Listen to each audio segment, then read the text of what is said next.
High বন্ধুরা, কেমন আছেন সবাই? আশা করি ভালো আছেন। শেখ বাড়ির রান্নাবান্নায় আপনাদের স্বাগত জানাই। আজকে আবার হাজির হয়েছে আপনাদের সঙ্গে একটা নতুন রেসিপি শেয়ার করব বলে। তো আজকে আমি রান্না করে দেখাবো ডিম ভাপা রেসিপি। তো এইভাবে ডিম ভাপিয়ে যদি রান্না করা হয়, বাড়ির সকলেই ছোট থেকে বড় সবাই কিন্তু চেটেপুটে খেয়ে নেবে। তো আমার এই রেসিপি যদি ভালো লাগে অবশ্যই আমার চ্যানেলটিকে সাবস্ক্রাইব করুন আর পাশে থাকা বেল আইকনটি প্রেস করুন, যাতে নিত্য নতুন ভিডিও আপলোড করতে নোটিফিকেশন আপনাদের কাছে পৌঁছে যায়। তো চলুন রান্নাটি শুরু করি। তো এখানে একটা টিফিন বক্স নিয়ে নিয়েছি। টিফিন বক্সে একটু সরিষার তেল দিয়ে ভালো করে আমি গায়ে মাখিয়ে নিলাম সরিষার তেলটা। আর মাখিয়ে নিয়ে সাইডে রেখে দিলাম। এখন একটি বাটিতে 3টে ডিম আমি ভেঙে নিয়েছি। 3টে ডিম ভেঙে নিয়েছি। এখন এই ডিম 3টেকে একটা চামচের সাহায্যে ভালো করে ফেটিয়ে নিলাম। ভালো করে ফেটিয়ে নিয়ে টিফিনের মধ্যে দিয়ে টিফিনটাকে বন্ধ করে দিলাম। এদিকে ওভেনের মধ্যে কড়াই বসিয়ে দিয়েছি। কড়াইয়ে লবণ দিয়ে দিলাম। লবণের মধ্যে আমি ডিমটাকে ভাপিয়ে নেব। তো লবণের মধ্যে টিফিন বক্সটা বসিয়ে দিয়ে 5 থেকে 7 মিনিট আমি স্টিম করে নিলাম।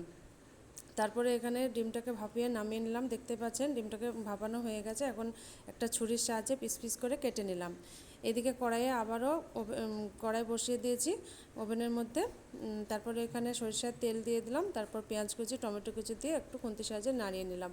তারপর সব মশলাগুলো এখানে অ্যাড করছি। হলুদ গুঁড়ো, লঙ্কা গুঁড়ো, জিরে গুঁড়ো, ধনে গুঁড়ো, স্বাদ মতো লবণ দিলাম আর সামান্য একটু জল দিয়ে ভালো মতন কষিয়ে নেব।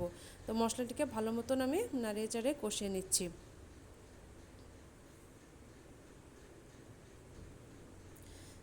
তো কষানো হয়ে গেছে। এখন পরিমাণ মতন জল দিয়ে দিলাম। জল দেওয়ার পরে 5 থেকে 6টা কাঁচা লঙ্কা চিড়ে এখানে দিয়ে দিলাম।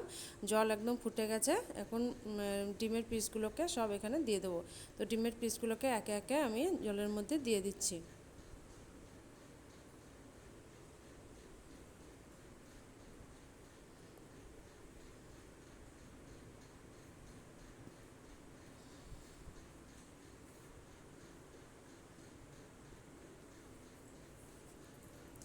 তো দেখতেই পাচ্ছেন সব ডিমের পিসগুলোকে আমি জলের মধ্যে দিয়ে দিলাম। এখন একটু ঝাঁকিয়ে ভালো করে সবগুলোকে একটু ঝোলের সঙ্গে ঝাঁকিয়ে নেব। তো এইভাবে ঝাঁকিয়ে নিলাম।